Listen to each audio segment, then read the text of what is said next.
Assalamualaikum warahmatullahi wabarakatuh. Di sini saya akan menjelaskan tata cara pengisian rekapitulasi capaian output tahun 2023. Tabel ini sama dengan tabel capaian output yang pernah kita isi pada tahun 2022.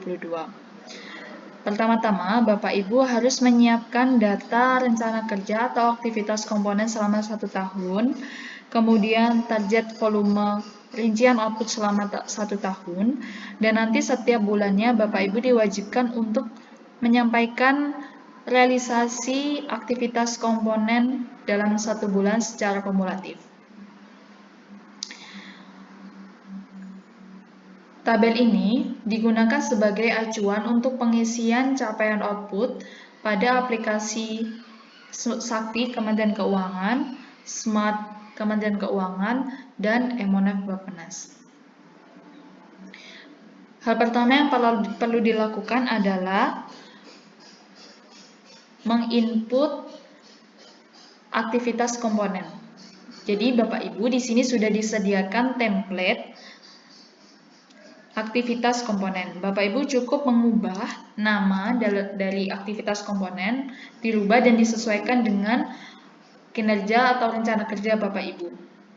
Misalkan, saya mengambil contoh untuk kegiatan pelayanan dan pengembangan diseminasi informasi statistik, komponen 052.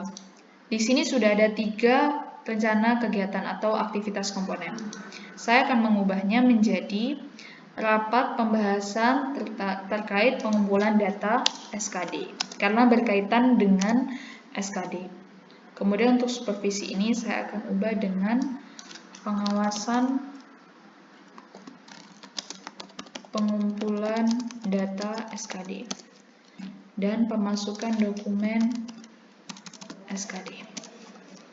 Apabila Bapak Ibu ingin menambahkan aktivitas komponen, cukup blok, kemudian klik kanan, copy, dan klik kanan lagi, insert copy cell. Maka akan muncul di atas atau di bawahnya. Setelah row ditambahkan, Bapak Ibu dapat mengubah nama. Misalkan pengadaan perlengkapan petugas.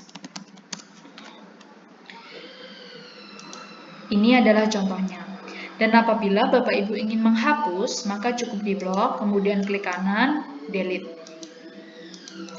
Tahap selanjutnya adalah memasukkan target volume rincian output. Target yang dimasukkan dalam kolom berwarna biru adalah target selama 1 tahun.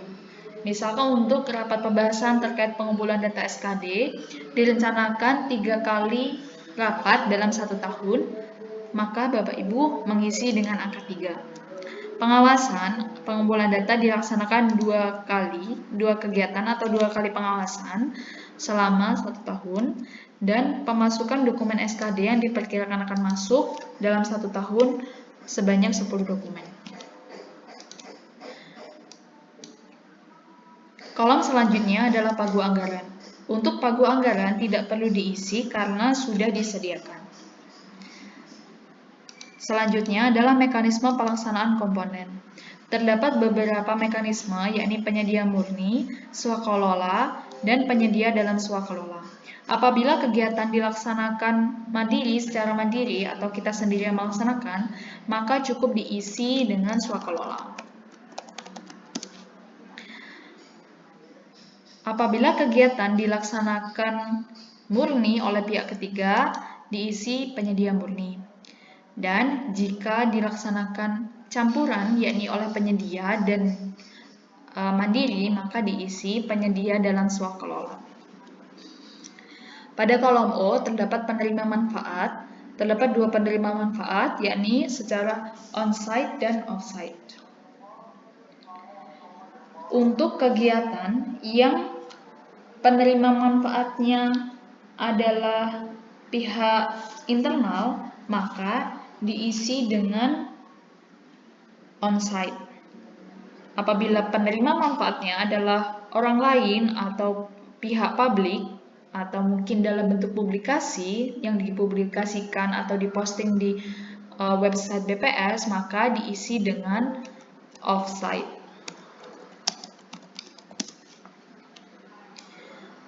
Kedua data ini wajib diisi karena nanti akan di-input pada aplikasi M1F Pepenas.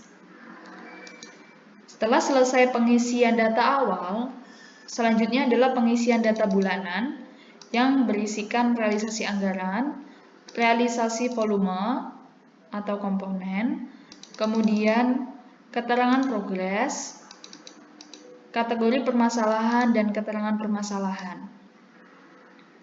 Setiap bulannya, Bapak Ibu harus menyampaikan realisasi volume atau realisasi rincian output. Misalkan contohnya dalam bulan Januari telah dilaksanakan rapat pembahasan terkait pengumpulan data SKD sebanyak 1 kali pada bulan Januari, maka cukup diisi angka 1. Untuk pengawasan dan pemasukan dokumen belum dilaksanakan pada bulan Januari, diisi angka 0.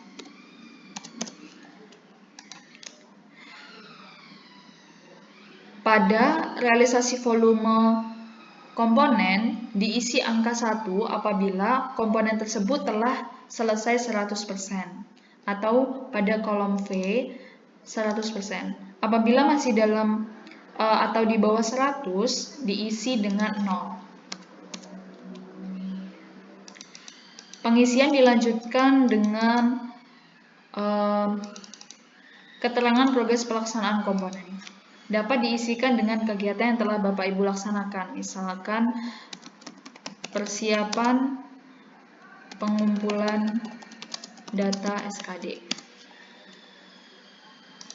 Pada kategori permasalahan terdapat beberapa kategori, antara lain anggaran, barang material, penerima manfaat, waktu dan lokasi, desain, cara atau metode pelaksanaan.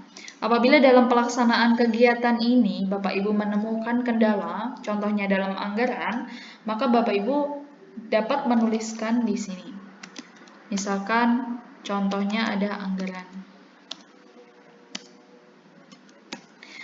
Keterangan permasalahan dapat disampaikan di sini. Contohnya merupakan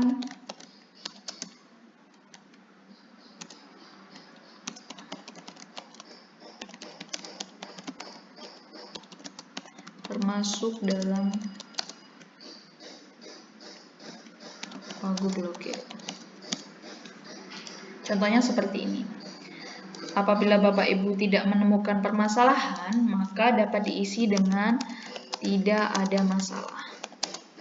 Dan keterangan permasalahan diisi seperti itu. Bapak Ibu diwajibkan untuk menyampaikan setiap bulannya.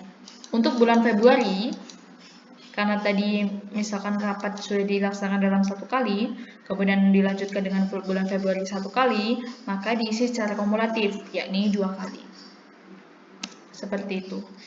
Bapak Ibu cukup mengisikan pada kolom yang berwarna biru, dan untuk kolom yang berwarna abu-abu ini merupakan rumus dan otomatis, jadi diabaikan saja. Mungkin seperti itu Bapak Ibu yang bisa saya sampaikan. Perlu diketahui bahwa komponen ini nantinya akan realisasi komponen ini nantinya akan dijadikan sebagai penilaian kinerja Satker yang akan berdampak pada nilai IKPA atau indikator pelaksanaan kinerja anggaran. Mungkin cukup sekian penjelasan dari saya. Apabila ada yang ditanyakan, silakan menghubungi saya, Yudi Rahmawati. Sekian, terima kasih. Wassalamualaikum warahmatullahi wabarakatuh.